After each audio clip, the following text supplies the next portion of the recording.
Break کے بعد welcome doctor قیوم سومرو کے پاس جانے سے پہلے آپ کو چاہیں گے کہ دکھایا جائے کہ پاکستان میں قیام پاکستان سے لے کر اب تک جسٹس منیر کمیشن اور بڑے بڑے معروف کمیشن، ثانیہ ماڈل ٹاؤن کا کمیشن بنا، ایبٹ آباد کمیشن بنا، میمو گیٹ پہ کمیشن بنا، حامد میر صاحب پہ کمیشن بنا، حمود الرحمان کمیشن بنا، وہ کمیشنوں کی تاریخ بھی آپ کو ساتھ ساتھ دکھاتے ہیں، وہ بھی دیکھیں۔ اور قیوم سومرو صاحب سے ذرا پوچھتے ہیں، سومرو صاحب، اعتزاز احسن صاحب نے اس کو مسترد کر دیا کمیشن کو، یہ صرف اعتزاز احسن صاحب کا موقف آپ کو لگتا ہے یہ پیپلز پارٹی کا آفیشیل سٹانس ہے کہ ہم اس کمیشن کے قیام کو نہیں مانتے؟ بسم اللہ الرحمن الرحیم۔ پہلے تو میں یہ کہ میاں صاحب کی جو ابھی آپ نے ایک اسپیچ کی جھلک دیکھا ہی، تو کاش میاں صاحب نے یہ ساری باتیں کہ ہمارے پرائم منسٹر ہیں، ہمارے دل میں ان کا احترام ہے، لیکن کچھ حقائق میں ان کے سامنے بھی رکھنا چاہتا ہوں، شاید وہ باتیں بھول گئے کہ جب میمو اسکینڈل بھی ایک انٹرنیشنل نیوز پیپر کی وجہ سے جو ہے خبر بنی تھی، اور اس خبر کو اتنا سیریس لے کر کے یہ کورٹوں تک چلے گئے، شاہ صاحب گواہ ہیں اس بات خود گئے میاں صاحب، خود میاں صاحب کالا کوٹ پہن کر کے گئے، اور انہوں نے کہا کہ جی پریزیڈنٹ آف پاکستان نے بہت بڑا جو ہے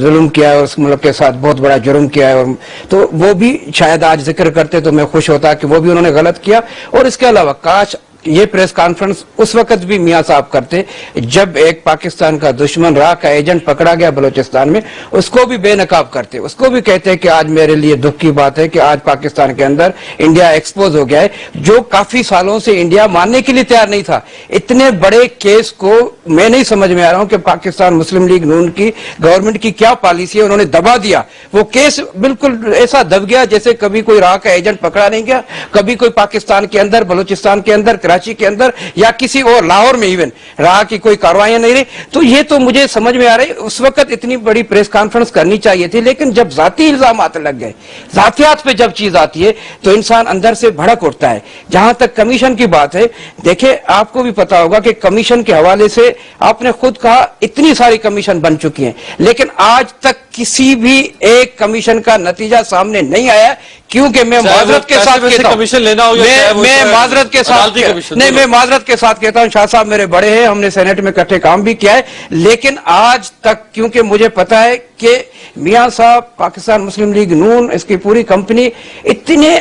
بہترین اور پیارے انداز میں حکومت بھی چلاتے ہیں اور کاروبار بھی چلاتے ہیں تاکہ ان کے معاملات باہر آتے ہی نہیں۔ اگر یہ بریف کیس لے کر کوئٹہ میں بھی جائیں تو یہ معاملات دب جاتے ہیں، اگر یہ کوئی اور کرپشن کریں تب بھی معاملات ان کے دب جاتے ہیں، اگر یہ اور کوئی کاروائیاں کریں، میں ایک ایک اگر گنتی کرنا شروع کر دوں، سپریم کورٹ پہ حملہ کر دیں، شاہ صاحب خود گواہ ہے، تو وہ بھی ٹھیک ہے ان کے لیے، اگر وہ یہاں پہ میٹرو میں کوئی کرپشن کریں وہ بھی ٹھیک ہے، اگر یہ سارے معاملات اس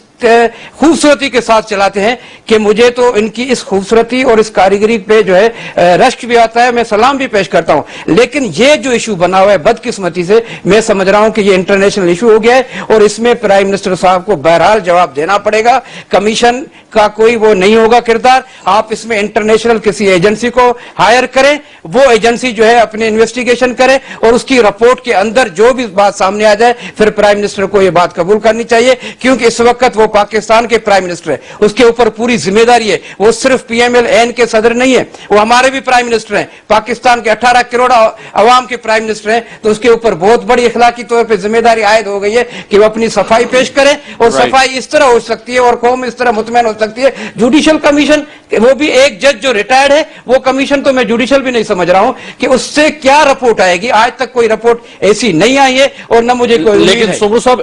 نریندر مودی نے بھی 2 ریٹائرڈ ججز پر ہی کمیشن بنایا۔ دیکھیں نریندر مودی وہ ڈیموکریٹک لوگ ہیں، ان کا وزن ہے، ان کی بات کرنے میں وزن ہے۔ ہماری کہاں ڈیموکریسی ہے، ہماری حالت یہ ہے کہ اپنی ذات پہ آ جائے تو ہم الزامات لگاتے ہیں کہ جی مخالف ہمارے اوپر الزامات لگاتے ہیں۔ اگر آپ خود کرتے جائیں، پیپلز پارٹی کے خلاف کیا ایکشن نہیں اٹھایا؟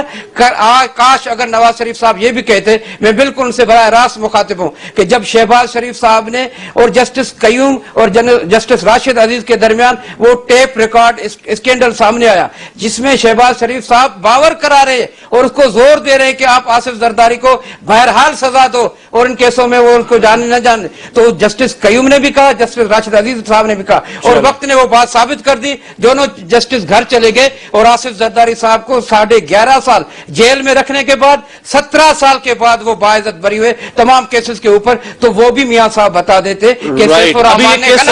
ابھی آپ بری نہیں ہوئے، ابھی آپ تسلی رکھیں، ایک کیس چل رہا ہے، اساسہ جات ریفرنس کیس